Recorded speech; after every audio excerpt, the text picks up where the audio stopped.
십자가에서 말씀하신 7가지 말씀을 통해서 십자가를 경험하고 십자가에 달리신 예수님을 깊이 만나고 경험하는 그런 시간이 되기를 바랍니다.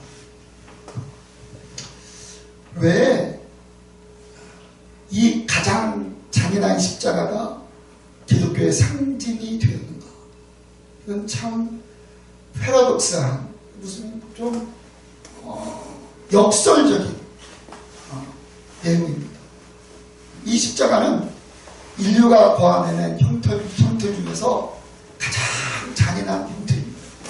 우리나라에 이 사형 제도가 이제 폐지되려고 하는데, 그래서 지금 사형 집행을 안 한 지가 오래되었습니다. 그럼에도 이 사형을 당한 자에게 베푸는 마지막 자비는 고통 없이 죽게 해주는 거예요. 우리나라의 사형제도는 뭐냐? 교수형입니다. 교수형. 모래시계에 보면 최민수가 사형을 당하면서 교수대에 탁 앉아가지고 이 밧줄을 목에 탁 걸고 내가 떨고 있냐 라는 이 대사를 아는 세대는 저와 같은 비슷한 세대입니다. 전사님 알아요? 네. 비슷한 세대시군요. 그 뭐냐면 그 교수형은 그래도 마지막 사형수에게 자비를 베푸는 거예요. 왜? 고통 없이 죽게 하는 거니까. 근데 이 십자가는 너 빨리 죽으면 안 돼. 인간이 느낄 수 있는 가장 그 모든 고통을 느끼면서 서서히 죽어야 돼 하는 게 십자가예요. 이 십자가는 참 인간이 얼마나 잔인한가를 보여주는 형태입니다. 원래 이 페르시아에서 생긴 형태인데 땅을 신성시하기 때문에 땅을 더럽히지 않기 위해서 나무에 매달아 죽인 거예요. 근데 그것을 로마가 받아들여가지고 로마의 정권에 거스리는 자, 반역을 하는 자, 스스로 보기에도 나는 죽어도 싸다라고 생각하는 자들에게 내리는 형틀이 십자가입니다. 아니, 그런 십자가를 왜 기독교는 상징으로 2000년 역사 동안 상징으로 여겨왔느냐? 이것을 우리가 알아야, 증명해야 우리 안에 살아있는 신앙, 하나님의 은혜를 아는 신앙, 하나님과 교제하는 그런 신앙이 되는 것입니다. 그래서요, 이 십자가는 사람의 눈으로 바라보면 이해할 수 없어요. 그래서 유대인들에게는 거리끼는 것이요, 헬라인에게는 미련하게 보입니다. 유대인 표적과 영광을 바라보는 유대인들의 눈에 보이는 십자가는 거리길. 왜 저 십자가를 하나님이 우리를 만나는 표, 우리의 하나님의 지혜와 능력이라고 하지 하면서 고개를 돌리는 거예요. 또 헬라인에게는 미련해 보여요. 야, 어떻게 이 죽고 이 패배이고 실패인 죽음에 사로잡히는 이 십자가가 최고의 지혜와 능력이 될 수 있느냐. 그래서 헬라인에게는 미련하는 것이에요. 그러나 구원을 얻는 우리에게는 하나님의 지혜와 하나님의 능력이다 라고 말씀을 하고 있습니다. 그러면 왜 이 십자가가 하나님의 지혜와 능력인가? 자, 성경의 복음이 뭐냐 라고 할 때 이 복음은 성경대로 그리스도께서 우리 죄를 위하여 죽으시고 장사 지낸 바 되었다가 성경대로 사흘 만에 다시 살아나사 예수님의 십자가와 부활을 복음이라고 얘기합니다. 로마서 1장에 하면 이 복음은 선지자들에게 통하여 말씀하신 것인데 성경대로, 자 한번 내가 헷갈려 하니까 로마서 1장을 한번 보겠습니다. 로마서 1장 2절에서부터 4절. 이 복음은 하나님이 선지자들을 통하여 그의 아들에 관하여 성경에 미리 약속하신 것이다. 그의 아들에 관하여 말하면 육신으로는 다윗의 혈통에서 나셨고 성결의 영으로는 죽은 자들 가운데서 부활하사 능력으로 하나님의 아들로 선포되셨으니 곧 우리 주 예수 그리스도시니라. 자, 이 십자가가 기독교의 상징인 첫 번째 이유는요, 성경대로예요. 성경대로 그리스도께서 우리 죄를 위하여 죽으시고 장사 지낸 바 되었다가, 성경대로 라는 것은 무슨 말이에요? 하나님의 말씀대로. 그런데 이 로마서나 고린도전서를 쓸 때의 성경은 뭐냐면 구약이에요. 학자들이 고린도전서가 제일 먼저 기록된 신약 성경이다 이렇게 얘기를 하고 있어요. 그러면 구약의 말씀대로, 곧 창세기에서 말라기의 이 말씀의 핵심은 뭐냐? 그리스도고, 그 그리스도의 내용을 깊이 들어가면 십자가에 죽으시고 부활하신 하나님의 뜻과 계획과 경륜대로 십자가가 이루어졌다. 그렇기 때문에 기독교의 상징인 거예요.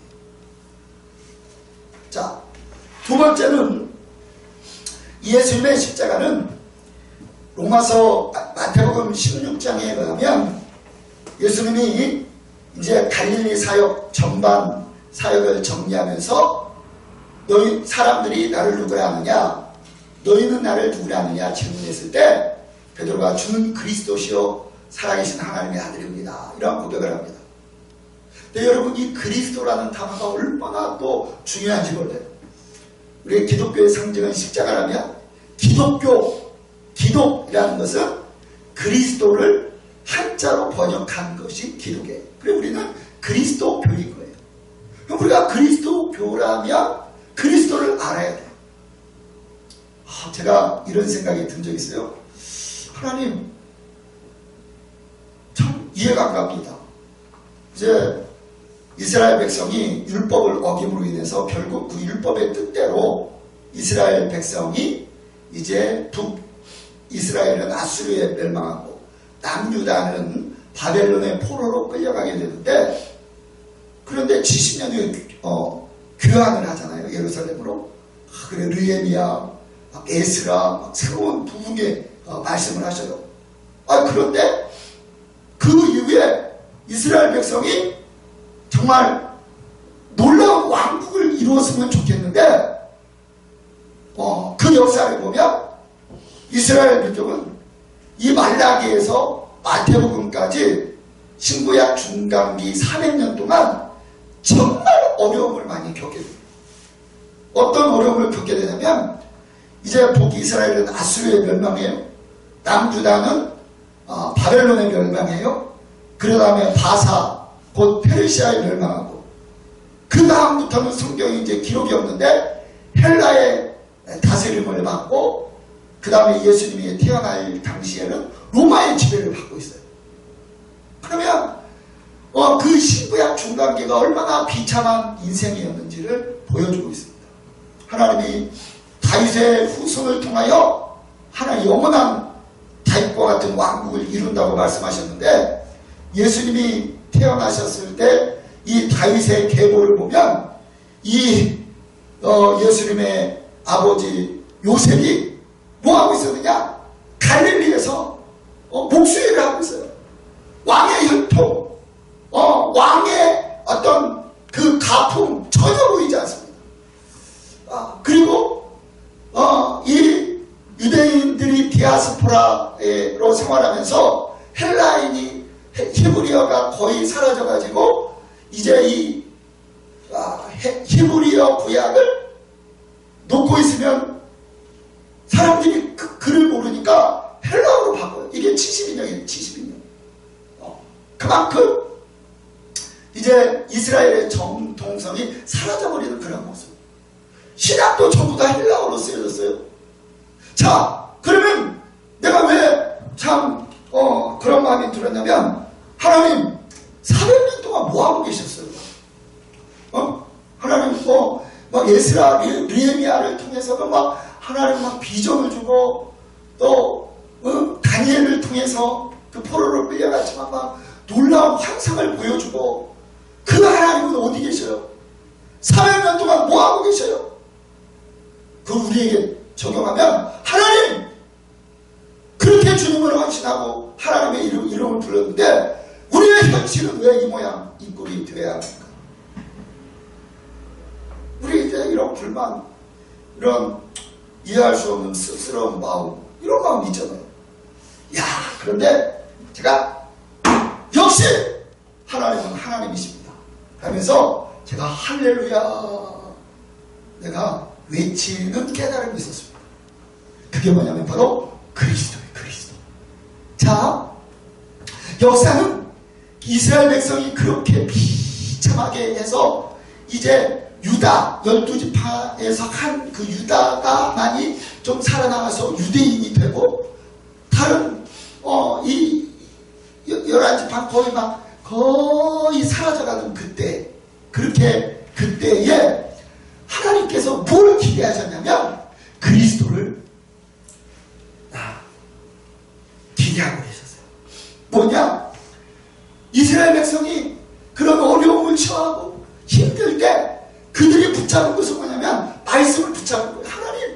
하나님은 살아계시고 우리를 구원하시고 역사 가운데 주장하시는 그 하나님, 왕왕의 왕 되시는 하나님인데 왜 우리는 이 모양 이 꼴이 해야 됩니까? 왜 우리는 힘들어야 됩니까? 라는 그러한 고민과 그러한 묵상 속에, 그러한 몸부림 속에 그들이 뭘 발견하냐면 그리스도를 발견하고, 하나님이 선지자들과 또 시편과 율법을 통해 이 모양 저 모양으로 그리스도를 약속하셨구나. 그 그리스도가 오시면 이 모든 것이 해결이 되고 하나님의 뜻이 성취될 것이구나 라는 그런 마음들이 이제 유대인 사이에 퍼지기 시작했어요. 자, 그래서 구약에는 그 그리스도라는 단어가 이렇게 이제 동사로 나오지 이 명사로는 나오지 않습니다. 그런데 신약부터 그리스도라는 단어가 막 툭툭툭툭툭 튀어나오는 이러한 모습을 통해서 결국 하나님은 그리스도의 승부를 거셨구나 라는 사실을 유대인들이 깨닫게 된 거예요. 자, 그 몇 가지 증거를 보여드리겠습니다. 이제 마태복음 2장에 보면 동방 박사들이 메시아의 그 별을 보고 밤에 그 별의 인도를 따라 이제 왔어요. 근데 어디로 가느냐? 이 예루살렘으로 가는 거예요. 그러면 밤까지 기다려가지고 있었으면 베들레헴으로 인도할 텐데, 왜? 예루살렘과 베들레헴은 가깝거든요. 근데 낮이 됐으니까 그 밤까지 못 기다리고 왕이 태어났으면 예루살렘 수도에서 태어났겠지 해가지고 헤롯에게 찾아가 유대인의 왕으로 나신 이가 어디 계시냐? 우리가 그의 별을 보고 경배하러 왔노라. 이런 얘기 했을 때 헤롯이 내가 왕인데 무슨 왕이 태어나 하면서 이제 대제사장과 서기관들을 불러서 뭐라고 하냐면 그리스도가 어디서 나겠느냐. 그러니까 헤롯의 의식 속에는 유대인의 왕, 이스라엘의 왕은 누구야? 그리스도다라는 인식이 있었던 거예요. 그런데 대제사장과 서기관들이 그걸 딱 맞춰요. 그리스도요? 미가서 5장 2절 유대 땅 베들레헴아 너는 이스라엘 백성들에게 너 유대 땅 베들레헴아 너는 작지 않냐. 내게 다스리는 자가 나와서 이스라엘의 목자가 되리라. 그리스도는요 베들레헴에서 태어나요. 딱 성경을 통해 맞춰요. 그래서 베들레헴으로 보내거든요. 그리고 요한복음에 보면 이제 세례 요한의 제자 안드레가 예수님을 세례 요한이 세상죄를 주범하는 하나님의 어린 양이로다 얘기하니까 이 안드레와 또 한 제자가 예수님을 따라갑니다. 무엇을 구하느냐? 주여 어디 계시오니까 예수님을 만나요. 근데 안드레가 베드로에게 우리가 그리스도를 만났다 그렇게 얘기해요. 또 빌립은 뭐라고 그러냐면 선지자의 글에 예언된 그분을 만났다. 그게 누구예요? 그리스도예요. 그래서 그 당시 그리스도를 대방하는 이러한 모습들이 얼마나 많았는지 몰라요. 특히 요한복음 4장에 보면 사마리아 땅, 그 사마리아 땅은 어떤 땅이냐? 예배한 땅이에요. 근데 그 사마리아 여인에게 예수님이 대화할 때 예수님이 아버지께 예배하는 자는 영과 진리로 예배할 때가 오라니 곧 이때라. 예배하는 자는 영과 진리로 예배할지니라. 그렇게 하니까 여인이 뭐라 그러냐면 메시아 곧 그리스도가 오실 줄 우리가 아노니 그가 오시면 모든 것을 우리에게 가르치리이다. 이 사마리아 여인도 그리스도에 대한 소망이 있어요. 근데 예수님이 뭐냐면 내가 바로 그이라 그렇게 얘기를 해요. 그 그리스도에 대한 기대, 이 400년 암흑기에 하나님이 두신 한 가지의 소망은 유대인들아 나의 백성들아 그리스도의 필요를 깨달아라. 그리스도를 대망하라. 그래서 사도행전에 보면 이스라엘의 소망이라고 얘기를 했어요. 여러분 하나님 우리가 막 이 세상이 어렵고 힘들고 그래도 하나님의 형상대로 지음받았지만 죄 가운데 빠져있는 우리에게 진정으로 하나님 우리에게 주시고자 하는 분은 그리스도다라는 사실을 깨달아야 되는 거예요.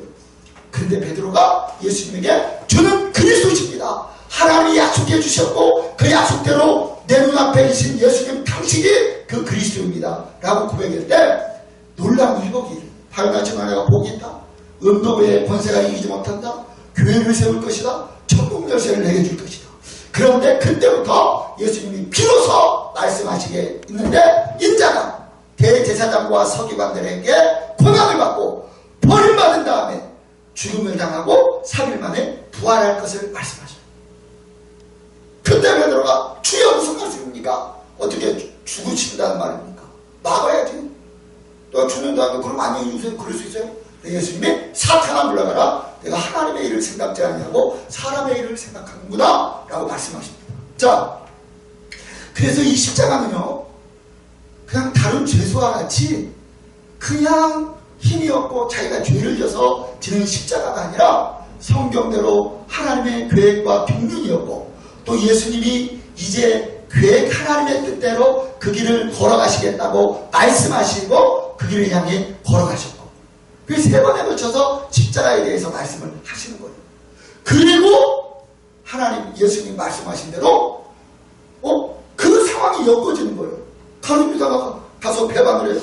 원래 6월절에는 이제 사람들이 밀란이 날까 봐서 원래 안 죽이려고 그랬어요. 예수님을 죽이려고 했지만 그때는 안 하려고 그랬어요.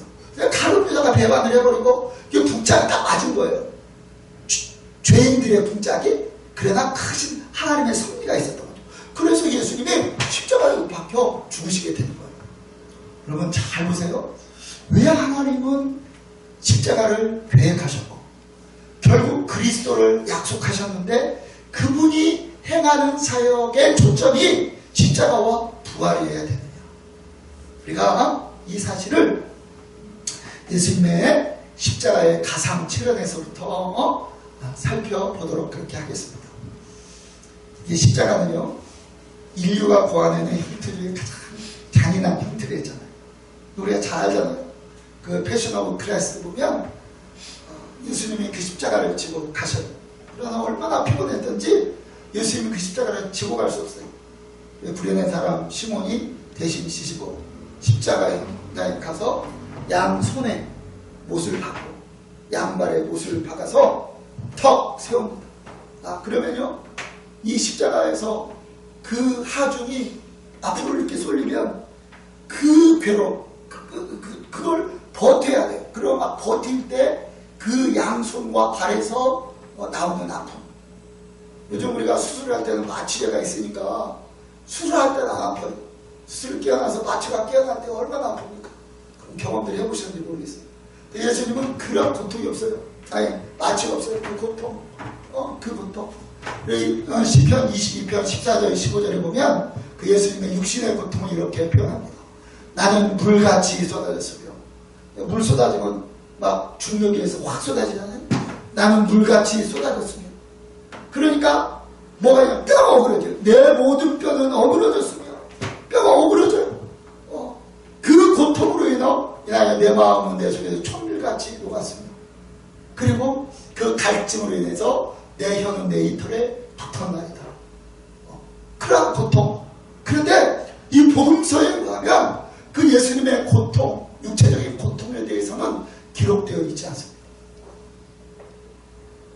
자, 그런데 그러한 고통 속에서 예수님이 7가지 십자가 가상치험 7가지 말씀을 하시는데 그걸 한번 쭉 살펴보면서 왜 십자가가 우리의 상징이고 그 십자가가 우리에게 어떤 은혜를 주는지 살펴보는 그런 귀한 시간이 되었으면 좋겠습니다. 자, 순서와 관계없이 첫 번째는요, 예수님이 어떤 말씀을 하시냐면 내가 목마르다 그렇게 말씀하셔요. 자, 우리 한번 찾아볼까요? 요한복음 19장 28절. 요한복음 19장 28절.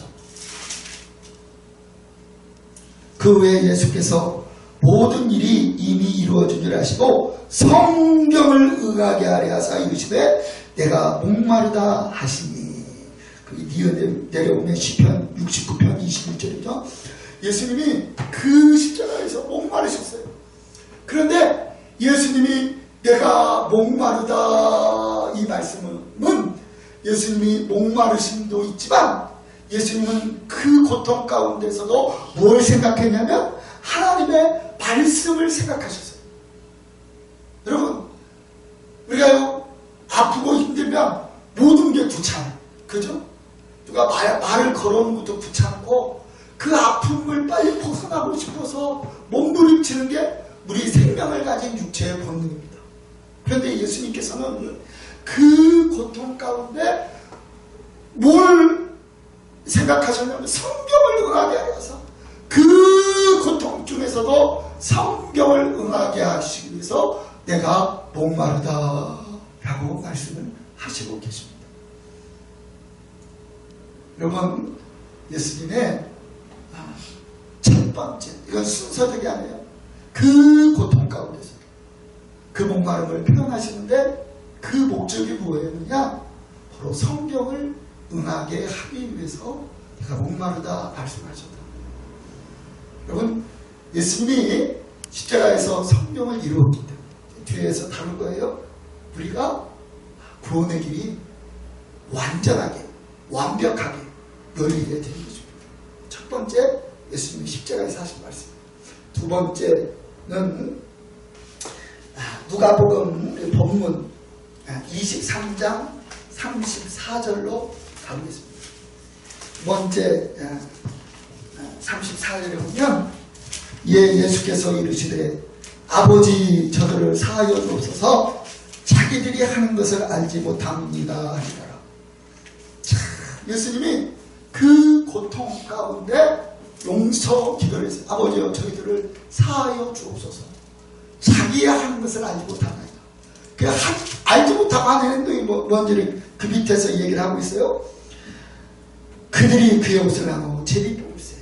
그들은 그냥 군병들이에요. 군병들은 예수님의 옷을 제비뽑고 있고 백성들은 서서 구경하는데 예수님의 그 십자가의 죽음을 구경해요.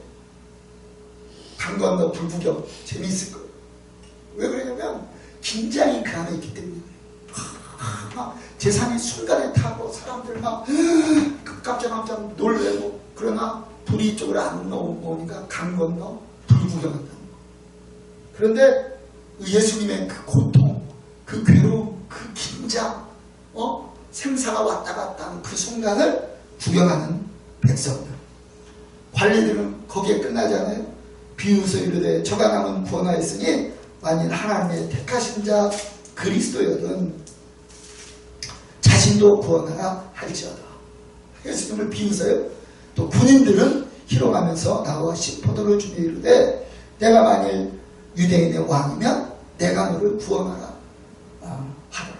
예수님을 비웃고 조롱하고 구경하는 그들을 향하여 예수님이 용서 기도를 하고 있어요.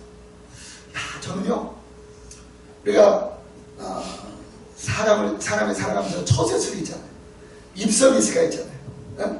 그래도 비율을 맞춰주고 이렇게 맞춰주는 상대방을 경영에서 이 고객 만족도 해가지고 입서비스 있는데 속으로는 살아가기 사고 막 이런 막 두 가지 마음이잖아요. 근데 예수님이 이 고통 가운데 아버지여 저희를 사하여 주옵소서 자기 하는 것을 알지 못하니이다. 그건 입서비스가 아니라 예수님의 본심이고 그의 존재의 표현이었어요. 그래서 저는요 이 예수님의 기도를 통해서 뭘 봤냐면 예수님의 진심을 봤어요. 야, 이분의 진심이 사랑이고 용서기 때문에 결국 그 길을 가셨구나. 그런데 그것은 개념으로 잡히긴 했어도 이게 어떤 건지 완전히 제가 아직 되게 그림은 그려져도 다가오진 않아요. 그런데 그 고통 가운데 아버지의 저희를 사하여 주옵소서 자기 하는 것을 알지 못합니다. 그런데요 이 십자가의 최고의 능력 중에 하나는 성경대로 그리스도께서 우리 죄를 위하여 죽으시고 장사 지낸 바 되었다가 성경대로 사흘 만에 다시 살아나사. 이 죄는 뭐냐? 세상에도 죄가 있죠. 그래서 성경의 죄는 하나님과 우리와의 관계성 속에서만 알 수 있는 게 죄예요. 우리 인간은 어떤 존재냐? 하나님과 교제하고 하나님과 연합되어 살 수밖에 없는 존재로 지음받았어요.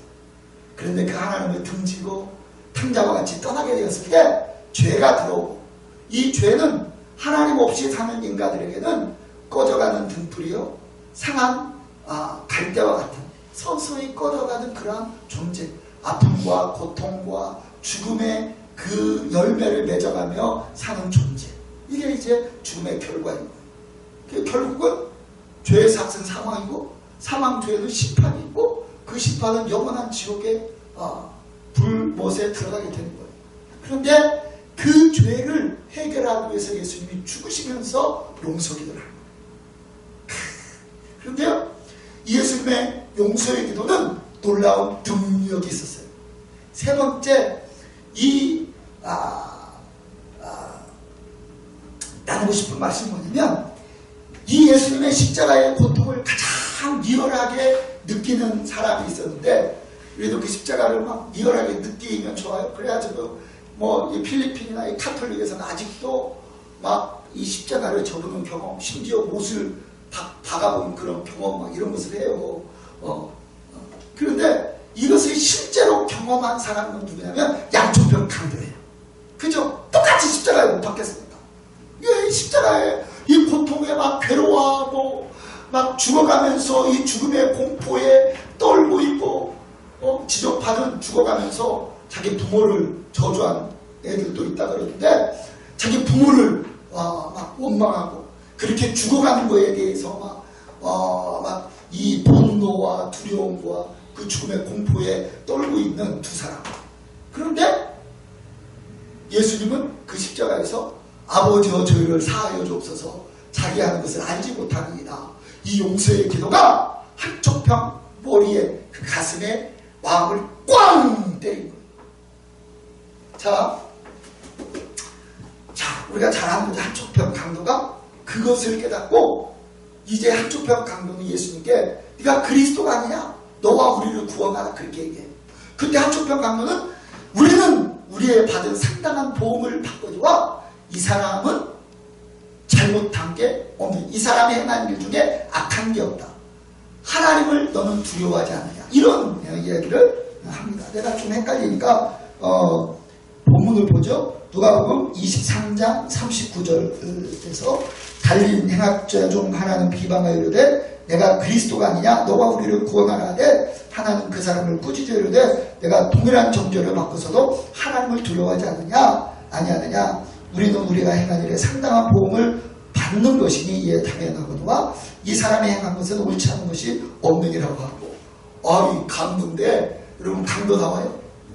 자기의 죄를 알고 하나님 두려운 줄 알고 예수님은 죄가 없는 줄 알아요. 자, 근데 이 사람 왜 이 십자가에 못 박혔을까? 저는 이 사람이 유대인이라고 생각합니다. 자, 유대인인데 어렸을 때 모세율법을 잘 배웠어요. 모세율법을. 그러고 이제 사춘기가 되어서 세상에 눈을 띄어드니까, 아니 하나님이 살아계시다면 우리나라의 꼴이 뭐야? 왜 로마의 식민지야? 우리 집안의 꼴은 뭐야? 하나님이 살아계시다고? 하나님이 살아계시지 않는 것 같다.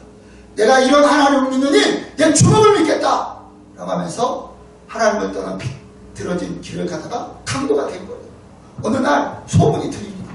야, 하나님이 약속한 그리스도가 왔다. 걔 누군데? 예수래. 야, 웃기지 마. 그리스도가 어딨어? 하면서 죄의 길을 가가지고 결국 잡혀서 얼마나 죄를 많이 졌는지 십자가의 형을 받고 이제 십자가에 못 박혀 죽어가는 그 순간이었어요.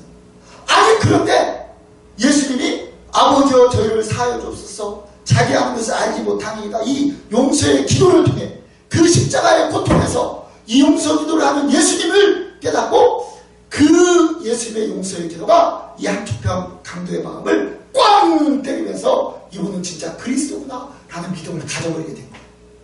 예수님을 그리스도로 인정하니까 하나님은 살아계신 하나님이 되었고 그 하나님의 살아계신 주님 앞에 그 그리스도 앞에 자기를 보니까 죽을 죄인인 것을 깨닫게 된 것입니다. 그래서 그가 죽어가면서 무슨 얘기를 해요? 당신의 나라에 임할 때 나를 기억하소서. 그때 예수님이 야, 네가 꼬락서니를 봐라. 너 평생 하나님을 떠나서 강도질을 해놓고 죽어가면서 구원해달라고? 주님이 그러셨어요? 아니에요. 주님 뭐라냐면 내가 오늘 나와 함께 낙원에 있으리라. 그 강도가 어떻게 구원을 얻었어요? 십자가에 못 박히신 그 예수님의 흘리신 그 보혈, 그의 죄를 용서하고 구원해주는 놀라운 역사가 이루어지게 되는 것입니다. 그래서 세 번째는 내가 오늘 나와 함께 낙원에 있으리라 말씀해 주고 있습니다. 네 번째 예수님의 말씀은 엘리 엘리 라마 사박다니 나의 하나님 어찌하여 나를 버리셨나이까. 시간막에서 본문은 안 찾아보겠어요? 그건 뭐예요? 와, 제가 이 십자가를 묵상하면서 이 대목에서 깜짝 놀란 적이 있어요. 뭐냐면 어머머머, 예수님은 하나님께 버림받은 십자가였구나. 어찌하여 나를 버리셨나이까. 야, 이 사실을 내가 딱 깨달으면서 제 마음에 있는 부정적인 생각이 싹 지워진 적이 있습니다. 뭐냐면 가만히 보니까 이 사울을 보니까 특별하게 그럴 수 있어, 사람이. 아니, 빨리 엘리야가 와야 하나님께 예배 드리고 전쟁을 할 수 있는데 엘리야가 늦게 와. 아니, 그러니까 먼저 빨리 예배를 드려버렸어요. 근데 그것이 이게 왕에서 폐해지는 그게 원인이 되고, 또 한 번은 이 아말렉을 진멸하라고 했는데 가서 쳐 죽였어요. 그런데 마음에 그냥 욕심에 좋은 양대하고 아각을 살려봤어요. 왜 그래도 이게 무슨 소리야? 하나님께 좋은 것이니까 예배 드리려고요. 그러니까 100% 순종하지 않고 한 90% 순종했거든요. 10% 순종하지 않은 것 때문에 이제 사울은 패하게 되는 거예요. 근데 나를 보니까 그 이상이야. 그렇다면 나도 하나님께 버림받겠네. 내가 예수님을 열심히 따라가다가 가룟유다와 같이 주님을 배반하지 않을 거라고 내가 스스로 확신을 할 수 없어요. 그러니까 그 생각이 내 마음에 싹 들어오니까 내 다리가, 영적인 다리가 딱 멈추더라고요. 앞으로 가장이 열심히 하다가 주님께 버림받으면 내가 손해받을까 봐. 그렇다고 뒤돌아 가장이 온 길이 많이 있고, 그러니까 그냥 앉아있는 거예요. 들 말씀도 안 듣고 그냥. 그런데 이 예수님이 십자가에서 버림받은 것을 깨닫고, 예수님이 나를 대신해서 버림받을 나를 대신해서 버림받으셨구나. 근데 성경적으로 보니까 우리는 이게 이방인이잖아요. 이미 버림받은 존재였어요. 그런데 예수님이 그 버림받은 나를 대신해서 십자가에서 버림받았다. 나무에 달린 자마다 저주를 받았다 라고 하는데, 예수님은 거기서 저주를 받고 그런 아픔을 토로합니다. 그래서 내 마음에 버림받을 것이라는 생각이, 망측한 생각이 싹 지워져 버렸어요. 주님은 육체 고통만 받은 것이 아니라 버림받으셨다. 이게 네 번째 예수님의 십자가에서 말씀입니다. 다섯 번째 예수님의 말씀은 뭐냐면, 그 십자가의 고통 가운데서도 자기 어머니 마리아를 돌아가요. 예수님은 먼저 그의 나라와 의를 구하면서 달려왔습니다. 그 예수님의 모습을 보고 마리아도 그 하나님의 아들, 누구보다도 예수님이 그리스도인 것을 몸으로 경험한 사람은 마리아. 왜? 통정적으로 성령으로 잉태됐기 때문에. 근데 그분이 당하는 고통이 너무나 마음이 아팠어요. 그 패션 오브 크라이스트를 보면 카톨릭 작가가 만들었기 때문에 이 마리아를 좀 같이 예수님과 조명을 합니다. 그래 마리아의 아픔을 쭉 그래 그래 우리가 이 마리아를 닮아야 되는데 카톨릭처럼 해버리면 안 돼요. 선을 우리가 딱 지켜야 돼요. 그래서 그 십자가에서 마리아를 돌아오고 어머니여 여자여 보소서 아들이 사도 요한이 이제 어머님을 표현하고 그리고 사도 요한에게 너의 어머니다. 그래서 그때로부터 이제 사도 요한이 마리아를 이렇게 모시는 이러한 역사가 있습니다. 예수님이 그 고통 가운데서도 다 가족을 어머니를 챙기시는 그런 예수님의 모습을 보게 됩니다. 우리가 먼저 그의 나라와 의를 구하고 우리가 먼저 주님을 앞세우지만 가족들을 편견치는 게 아니에요. 로봇? 나 관계없어.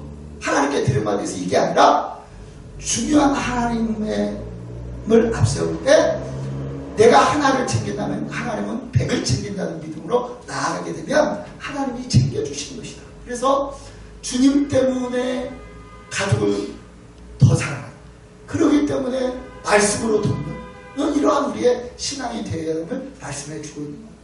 그리고 6번째 예수님이 이제 그 십자가에서 뭐라고 말씀하시냐면 다 이루었다 그렇게 말씀하십니다. 테텔레스타이 아니 그 죽음 가운데 무엇을 다 이루었다는 말인가. 이 다 이루신 하나님은 어떤 하나님이시냐면 다 이루시는 하나님이십니다. 창세기 2장 1절에 보면 천지와 만물이 다 이루니라. 창세기 1장을 통해서 그 천지 창조를 다 이루셨어요. 완성하셨어요. 그래서 그 다음에 안식이 있었습니다. 하나님에게. 그런데 이제 하나님은 예수 그리스도의 십자가를 통해서 구원의 길을 다 이루셨다. 그렇게 말씀하셨어요. 그래서 성소 휘장이 쫙 찢어지면서 우리가 하나님께 나아갈 길이 열리게 되었고 하나님이 우리에게 찾아오는 성령으로 우리 안에 내주하여서 우리와 함께하는 그런 놀라운 역사가 주어지게 된 것입니다. 그리고 그 하나님은 이제 교회를 통하여 하나님의 백성을 모으고 새하늘과 새 땅을 통하여 영원한 세계를 완성하시는 그 길을 향하여 우리는 나아가고 있게 되는 것입니다. 그래서 우리가 구원을 확신할 수 있고 우리가 은혜 안에 거할 수 있는 것은 나의 열심, 나의 어떤 모습이 아니라 다 이루신 예수 그리스도의 십자가의 복음인 것을 우리가 붙잡고 나아가게 될 때 우리는 그때부터 진정한 안식, 평강, 구원의 확신을 덧입게 되는 것입니다. 그러면서 예수님이 마지막 하신 말씀이 아버지여 내 영혼을 아버지 손에 부탁하나이다. 주님과 나는 뗄래야 뗄 수 없는 하나이기에 주님 뜻대로 내가 죽었고 이제 나머지 모든 것들은 주의 뜻대로 이루어지리라. 그래서 그리스도는 죽고 3일 만에 부활하셔서 하늘에 있는 자들과 땅에 있는 자들과 땅 아래에 있는 모든 자에게 무릎을 꿇는, 그래서 예수님을 그리스도로 고백할 때 그것이 하나님께 영광이 되는 그런 놀라운 하나님의 영광, 하나님의 자존심이 이루어진 것을 보게 됩니다. 그래서 그 400년 동안 주님은 침묵하신 것 같지만 뭘 기다렸어요? 이스라엘 민족으로 하여금, 영혼들로 하여금 그리스도의 필요를 깨닫게 했고, 예수님은 그 그리스도로의 완성으로 십자가에 죽으시고 부활하셨고 복음을 완성한 거예요. 자, 사도 바울을 보겠습니다. 사도 바울이 처음에는요 자기 나름대로 그리스도를 알고 있었어요. 왜? 구약의 그리스도를 소망했으니까. 근데 그가 생각한 그리스도는 다윗의 왕으로 태어나는 그러한 모습이었습니다. 30분에 시작해서 5분 남았어요. 아니, 원칙을 지켜야 됩니다. 그런데 이 십자가에 죽은 갈릴리의 청년이 그리스도일 수 없다고 생각했어요. 그런데 그래서 예루살렘을 완전히 쑥대밭을 만들고 다메섹으로 가는 길에 사울아 사울아 네가 어찌 나를 핍박하느냐. 부활의 주님을 만나 주여 주시니까 아니다 핍박하는 나사렛 예수니라. 그래서 거기에서 그가 예수님이 그리스도인 걸 깨닫고 성경을 다시 보니까 성경을 더 깊이 보니까 예수님은 십자가에 못 박혀야 되고 부활하셔야 돼요. 그게 그래서 그리스도는 정말 죽고 부활해야 되는구나 라는 사실을 증거하면서 예수는 그리스도다 라고 사도행전에 선포를 하게 된 것입니다. 그래서 이 십자가는요, 십자가는 하나님에게 주는 선포가 있어요. 하나님은 공의의 하나님입니다. 왜? 우리의 죄를 용서하기 위해서 그 아들을 죽기까지 하시는 공의의 하나님입니다. 하나님은 사랑의 하나님입니다. 왜? 우리를 사랑하시되 독생자의 피를 흘리기까지 하는 사랑의 하나님. 두 번째, 우리 인간에게 주는 메시지가 있습니다. 우리의 그분의 피가 너희의 죄를 용서했으니 너희는 하나님의 자녀로 살아. 그리고 그 십자가에 어울리는 그런 그리스도의 형상을 닮아가는 인생을 살아라. 십자가는 우리에게 얘기를 해줍니다.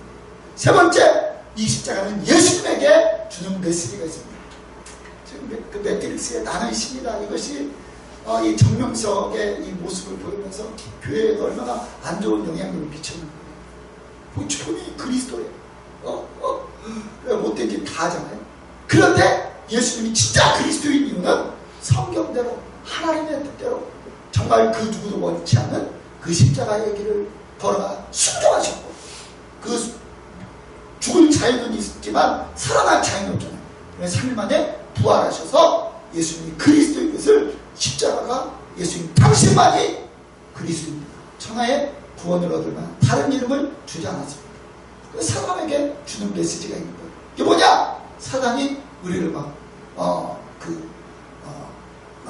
송사하고 그러죠. 그때 예수님이 내가 그의 죄와 허물을 감당한다. 우리가 그 십자가의 그 깊이와 높이를 드러낼 때 사탄이 떠나가게 됩니다.